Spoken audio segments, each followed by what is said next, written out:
Құрметті студенттер, бүгінгі тақырыбымыз ақша, есеп айырысу және төлемдер арқылы қаржылық сауаттылықтың негіздерін түсіну. Бұл сіздің жеке қаржыңызды тиімді басқару үшін маңызды тақырып, қазіргі әлемдегі қаржылық процестерді түсінуге көмектеседі. Қаржылық білім өмірдің маңызды негіздерінің бірі, сондықтан бұл презентация сіздер үшін өте пайдалы болады деп сенемін. Бүгінгі таңдағы қаржы әлемін түсіну бұл күрделі процесс, бірақ біз оны бірге жеңілдетеміз. Біз ақшаның мағынасынан бастап, оның түрлерін, есеп айырысу әдістерін және заманауи төлем жүйелерін қарастырамыз. Сонымен қатар, цифрлық дәуірдегі тұтынушы құқықтар мен қауіпсіздік мәселелерін талқылап, қорытынды жасаймыз.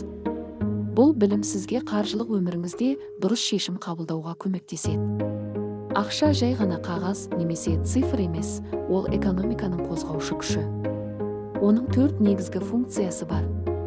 Біріншіден, айырбас құралы ретінде тауарлар мен қызметтерді сатып алуға мүмкіндік береді. Екіншіден, құн өлшемі ретінде кез келген нәрсенің бағасын анықтайды. Үшіншіден, құн сақтау құралы ретінде байлықты жинақтауға және болашақта пайдалануға мүмкіндік береді. Төртіншіден, төлем құралы ретінде қарыздарды өтеу үшін қолданылады. Ақшаның дамуы тарихтың әр кезеңінде үлкен өзгерістерге ұшырады.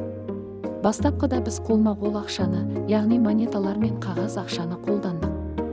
Кейіннен банк ақшасы пайда болып, шоттардағы электронды жазбалар арқылы банктерде жинақталды. Бүгінде біз электронды ақшаны, мысалы, банк карталары мен электронды төлем жүйелерін кеңінен қолданамыз. Ең соңғы даму бұл виртуалды ақша, яғни криптовалюталар сияқты онлайн платформаларда ғана бар цифрлық активтер.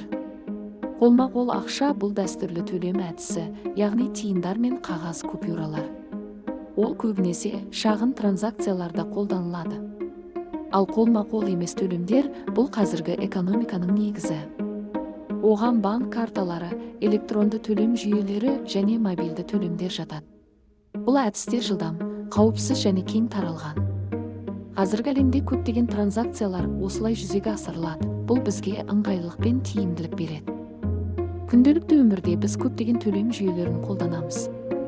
Банк карталары бұл ең көп таралған және ыңғайлы әдістердің бірі. Мобильді төлемдер, мысалы, смартфондар арқылы жасалатын төлемдер өте танымал болып келеді. Онлайн төлемдер интернет дүкендерде сатып алу кезінде қолданылады. Ал электронды аударымдар арқылы ақшаны бір шоттан екінші шотқа оңай жіберуге болады. Бұл жүйелер біздің қаржылық өмірімізді жеңілдетеді. Қазіргі технологиялар арқасында біз қаржылық қызметтерге қашықтан қол жеткізе аламыз. Онлайн банкинг арқылы барлық банк операцияларын интернет арқылы жүргізуге болады. Мобильді банкинг арнайы смартфон қосымшалары арқылы банк операцияларын басқаруға мүмкіндік береді. Электронды төлем жүйелері, мысалы, PayPal сияқты платформалар арқылы дүние жүзі бойынша төлемдер жасауға болады. Тіпті криптовалюталарда орталықтандырылмаған желілерде төлем жасауға мүмкіндік береді. Финтех, яғни қаржылық технологиялар, қазіргі қаржы әлемін толығымен өзгертуде. Ол мобильді экожүйелер, цифрлық валюталар, автоматтандыру және жасанды интеллект сияқты инновацияларды біріктіреді. Мысалы, жасанды интеллектке негізделген қаржылық кеңесші роботтар пайда болып, адамдарға инвестициялық шешімдер қабылдауға көмектеседі. Финтех болашақта қаржылық қызметтерді әлдеқайда қолжетімді, тиімді және жекелендірілген ететін болады. Қаржылық сауатты болу үшін тұтынушы ретіндегі құқықтарыңызды білу өте маңызды. Сізде сатып алатын тауарлар мен қызметтер туралы толық ақпарат алуға құқығыңыз бар. Қаржылық шешімдерді еркін қабылдау құқығыңыз да бар. Жеке және қаржылық деректеріңіздің қауіпсіздігін қамтамасыз етуде басты құқығыңыз. Сонымен қатар қызмет көрсету сапасы нашар болған жағдайда шағымдануға толық құқығыңыз бар. Ұлттық банк ел экономикасында шешуші рөл атқарады. Оның басты міндеттерінің бірі инфляцияны бақылау арқылы экономикалық тепе-теңдікті сақтау.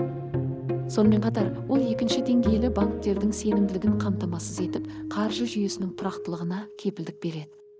Ұлттық банк барлық есеп айырысу және аударым құралдарының үздіксіз жұмыс істеуін қамтамасыз етіп, төлем жүйелерін басқарады. Қорытындылай келе, ақша және төлем жүйелері үнемі дамып кетті, ал финтех дәуірі толықтай еніп жатыр. Цифрлық құралдарда, карталарда, мобильді төлемдерді, эко-жүйелерді ақылды қолдану уақыт пен ақшаны үнемдейді. Тұтынушылық құқықтарыңызды білу және кибер қауіпсіздік шараларын сақтау қазіргі экономикадағы қауіпсіздігіңіздің негізі болып табылады. Қаржылық сауаттылық бұл сіздің болашақ жетістігіңіздің кепілі.